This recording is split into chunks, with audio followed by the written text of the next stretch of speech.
الرحمن الرحیم نماز حضرت جعفر طیار، یہ اس قدر عظیم نماز ہے کہ بڑی سے بڑی مصیبت کیوں نہ ہو اور بڑے سے بڑا گناہ کیوں نہ ہو، اور یہ گناہوں کی بخشش کا بہترین ذریعہ نماز حضرت جعفر طیار ہے۔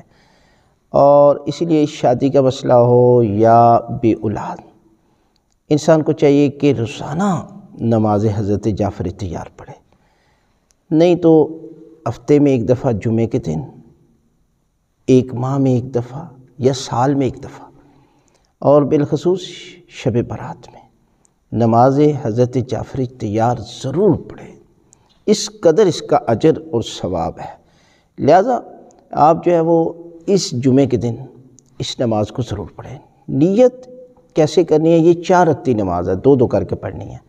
2 رکعت نماز پڑھتا ہوں یا پڑھتی ہوں قربتاً اللہ، اس میں مخصوص صورتیں ہیں، لیکن آپ نے سورہ الحمد کے بعد سورہ توحید پڑھ لیں۔ دوسری رکعت میں بھی سورہ الحمد کے بعد سورہ توحید پڑھنی ہے، لیکن ہر رکعت میں 75 دفعہ آپ نے تسبیحات 4 کا ذکر کرنا ہے۔ سبحان اللہ والحمد للہ ولا الہ الا اللہ واللہ اکبر۔ کس جگہ پر پڑھنا ہے؟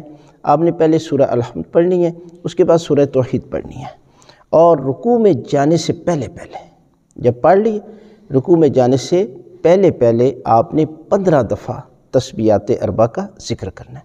اس کے بعد رکوع کا ذکر کر لیں، اور رکوع کے ذکر کے بعد 10 دفعہ آپ نے سبحان اللہ والحمد للہ ولا الہ الا اللہ واللہ اکبر کا ذکر کرنا ہے۔ پھر سمع اللہ لمن حمیدہ، پھر 10 مرتبہ آپ نے تسبیحات 4 کا ذکر کرنا ہے۔ پھر سجدے میں جانا ہے اور سجدے کا ذکر کریں، اور ساتھ آپ نے 10 مرتبہ تسبیحات 4 کا ذکر کرنا ہے۔ پھر سجدے سے اٹھنا ہے، استغفر اللہ ربی واتوب الیہ پڑھ لیں، اور اسی جگہ پر آپ نے 10 دفعہ تسبیحات 4 کا ذکر کرنا ہے، اور اس کے بعد پھر دوسرے سجدے میں آپ نے 10 مرتبہ تسبیحات 4 کا ذکر کرنا ہے، اور پھر بیٹھ کر آپ نے 10 مرتبہ تسبیحات 4 کا ذکر کرنا ہے۔ تسبیحات 4 وہی ہے، سبحان اللہ والحمد للہ ولا الہ الا اللہ واللہ اکبر، یہ 75 دفعہ ہو گیا۔ اسی طرح آپ نے دوسری رکعت میں بھی اسی طرح پڑھنا ہے جیسے بتایا گیا، یعنی یہ 150 ہو جائے گا، 150۔ اسی طرح پھر دوسری رکعت میں بھی آپ نے اسی طرح۔